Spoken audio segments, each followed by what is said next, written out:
Hello friends, welcome back to my channel green heaven. Friends, आज मैं आपको अपने जिस प्यारे से प्लांट से मिला रही हूँ, इसका नाम है मोनेस्ट्रा। मोनेस्ट्रा इसको स्विस चीज़ प्लांट के नाम से भी जाना जाता है। और इसकी लीव्स देखिए बहुत ही सुंदर, और इसका साइज़ देखिए कितना बड़ा है, और कलर देखिए कितना प्यारा है। आपने अगर घर के किसी कॉर्नर में कोई डेकोरेशन के लिए प्लांट रखना है, तो ये जो प्लांट है ये डेकोरेशन के लिए बहुत ही अच्छा प्लांट है। इंडोर ये बहुत ही सुंदर लगता है। इसको आप डेकोरेशन के तौर पे ये प्लांट अपने घर में लगा सकते हैं।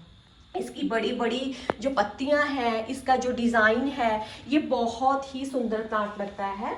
और फ्रेंड्स, इस प्लांट को जब भी आपने रिपोर्ट करना है, उसके लिए क्या केयर टिप्स हैं वो मैं आज आपसे शेयर करूंगी। सबसे पहले तो आपने इसके लिए जो पोटिंग मिक्स सॉइल जो तैयार करनी है, उसमें आपको एक हिस्सा गार्डन सॉइल का डालना है, और उसमें आपको कोकोपीट भी डालनी है, और उसमें एक हिस्सा आपको कंपोस्ट का, और एक हिस्सा में आप थोड़े से जो कोयले होते हैं उनके छोटे छोटे से पीसेस, और छोटे छोटे से जो पत्थर होते हैं वो डाल के इसकी ऐसी मिट्टी तैयार करनी है। क्योंकि इससे ये जो मिट्टी है ये वेल ड्रेन्ड बनेगी, और इस प्लांट को जैसे आपने इंडोर लगाना है या आउटडोर भी लगाना है, तो ये मिट्टी इसके लिए बहुत ही अच्छी मिट्टी होती है। इस मिट्टी में आपने इस प्लांट को रिपोर्ट करना है। ये तो इसकी बात होगी सोइल की। और फ्रेंड्स, उसमें आपने जो कंपोस्ट डालनी है वो बर्मी कंपोस्ट डालनी है आपको। उसमें कोडंग बहुत कम डालना है, क्योंकि कोडंग में जो नाइट्रोजन की मात्रा होती है वो ज़्यादा होती है। तो कई बार ये जो पौधा है उसमें अगर वो ज़्यादा डल जाए तो भी ये दिक्कत करता है। इसलिए आपको कंपोस्ट ज़्यादा लेनी चाहिए, और जो कोडंग है वो कम लेनी चाहिए। और अगर बात की जाए पोट की, तो फ्रेंड्स, जैसे आपने इस प्लांट को पोट में लगाना है, तो जैसे अगर वो छोटा है, बिल्कुल 2-3 लीव्स उसकी निकली हुई हैं, तो आपने उसको छोटे गमले में लगाना है। लेकिन अगर जैसे ये बड़ा है, मेरा प्लांट जैसे बड़ा है, तो इसके लिए जैसे ये इतना बड़ा गमला आपका, ये आई थिंक 12 इंच का होगा, तो इसमें लगाना चाहिए आपको। तो अगर जो गमला है वो ज़्यादा बड़ा नहीं होना चाहिए, क्योंकि बड़ा गमला होने से क्या होता है, उसमें आप खाद पानी ज़्यादा डाल देते हैं, तो उससे जो उसकी जो रूट्स हैं वो सड़ जाती हैं, तो जो आपका प्लांट है वो सरवाइव नहीं कर पाता। इसलिए आपको गमले का भी विशेष ध्यान रखना है।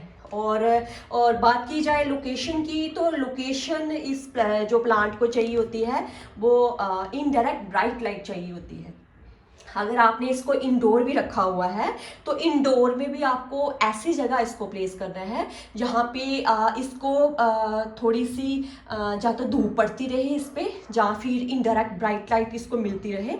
और जो दूसरी मेन बात है एरिएशन की, अगर इसको प्रॉपर एरिएशन नहीं मिलेगा, आपने इसको ऐसी जगह रख दिया है यहाँ पे जो एयर जो क्रॉस वेंटिलेशन है, वेंटिलेशन वो नहीं होगा उसको, तो वो जो पौधा है उसमें दिक्कत आनी स्टार्ट हो जाएगी। तो आपको एरिएशन का भी इसमें ध्यान रखना पड़ेगा। क्योंकि क्या होता है, कई बार हम पौधा ऐसी जगह रख देते हैं जहाँ पे उसको प्रॉपर लाइट नहीं मिलती है, उसको प्रॉपर एरिएशन नहीं मिलता, तो भी आपकी जो प्लांट की ग्रोथ है वो रुक जाती है। उसके लीव्स इतने बड़े नहीं होते हैं, और इतना ये बुशी नहीं होगा, वो छोटे छोटे लीव्स होंगे, और उसके वही ऐसे लैगी सा 2-3 उसके पत्तियां निकली होंगी, तो वो पौधा इतना अच्छा नहीं लगता। इसलिए इसकी प्रॉपर लोकेशन का भी आपको बहुत ध्यान रखना पड़ेगा। और अगर बात की जाए इसकी वाटर की, तो वाटर फ्रेंड्स, इसकी जो मिट्टी है वो हमेशा थोड़ी सी मॉइस्ट रहनी चाहिए। सर्दी हो गर्मी हो, इसकी मिट्टी में थोड़ा सा जो मॉइस्चर है वो बना रहना चाहिए, वो एकदम ड्राई नहीं होनी चाहिए। और जब पानी तभी देना है आपने इसको, जब वो आपकी जो टॉप लेयर है वो एकदम ड्राई हो जाए, तो इसको भर के अच्छे से पानी देना है। ऐसा नहीं कि एक साइड से दे दिया और बाकी साइड्स की छोड़ दी। जब भी आपने पानी देना है तो इसको जैसे गमले की सभी साइड से पानी देना है, अच्छे से देना है, ताकि इसका पानी नीचे तक इसकी जो रूट्स को अच्छे से मिल जाए। तो ये आपको पानी का ध्यान रखना है, पानी का इसमें आपको बैलेंस रख के चलना पड़ेगा। पानी ना तो इसको ज़्यादा देना है ना ही कम देना है। और प्रॉब्लम्स की बात की जाए फ्रेंड्स इसमें, तो प्रॉब्लम्स वही पानी के कारण ही होती है। ये पानी आपने इसको कम दिया या फिर ज़्यादा दे दिया तो इसमें दिक्कत होगी, या फिर अगर इसकी लोकेशन प्रॉपर नहीं है और इसको एरिएशन नहीं मिल रहा, इसको प्रॉपर लाइट नहीं मिल रही, तो इसमें प्रॉब्लम आएगी। अदरवाइज इसमें कोई प्रॉब्लम नहीं आती है। लेकिन जैसे इसको आपने ऐसे कोने में रख दिया है, यहाँ पे इसको प्रॉपर ना तो लाइट मिल रही है ना ही इसको एरिएशन मिल रही है, तो क्या होता है पौधे में ना इंसेक्ट्स लगने का जो खतरा है वो ज़्यादा हो जाता है। इसके पत्तियों पे छोटे छोटे पीछे ना जाले से नज़र आने स्टार्ट हो जाते हैं, उसमें इंसेक्ट्स होते हैं। तो इसलिए इस प्लांट को ऐसी जगह रखना चाहिए जहाँ पे इसको प्रॉपर एरिएशन है वो मिलता रहे। एरिएशन से क्या होता है कि जो इंसेक्ट्स वगैरह है उनका अटैक कम होता है। लेकिन अगर आपको लग रहा है कि इस पे जो इन्फेस्टेशन का अटैक है, तो आपने क्या करना है, वही नीम ऑयल को पानी में डाल के इसकी पत्तियां अच्छे से उस पर मिस्टिंग करके इसको अच्छे से धो देना चाहिए, तो वो जो प्रॉब्लम है वो दूर हो जाती है। और बात की जाए अगर इसमें फर्टिलाइज़र की, तो फ्रेंड्स इस प्लांट को ना फर्टिलाइज़र, लिक्विड फर्टिलाइज़र ज़्यादा पसंद है इसको। जैसे आप NPK का जो 19 आता है या फिर एप्सम सोल्ट आता है, उसको आपने पानी में घोल के इसकी पत्तियों को अच्छे से धो देना है, अच्छे से स्प्रे कर देना है। तो इसकी जो पत्तियों का कलर है वो बहुत ही सुंदर दिखता है, बहुत ही अच्छा निकलता है, एकदम लश ग्रीन शाइनी लीव्स जो इसकी दिखती हैं। इसलिए आपको उस पर जो है लिक्विड जो फर्टिलाइज़र है वो देनी चाहिए। और दूसरा, इसको ना फ्रेंड्स जैसे ये बड़ा हो गया है तो इसको ना मोस्टिक पे ही चढ़ा देना चाहिए।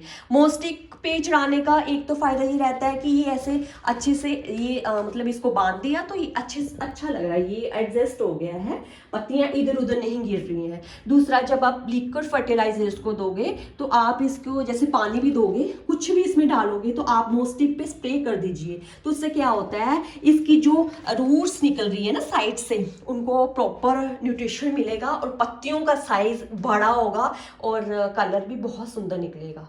इसलिए इस बात का ध्यान रखना पड़ेगा। और फ्रेंड्स, अगर इसकी बात की जाए कि प्रोपोगेशन इसकी कटिंग से ही होती है। जैसे मैं तो नर्सरी से लेके आई हूँ और ये मुझे नर्सरी से मैं लास्ट ईयर लेके आई थी, मुझे मिला था 600 का। क्योंकि ये प्लांट जो होता है ये बहुत कॉस्टली मिलता है नर्सरी में, छोटा होता है तो भी 300-400 का वो मिलता है, और बड़ा थोड़ा सा कॉस्टली मिलता है।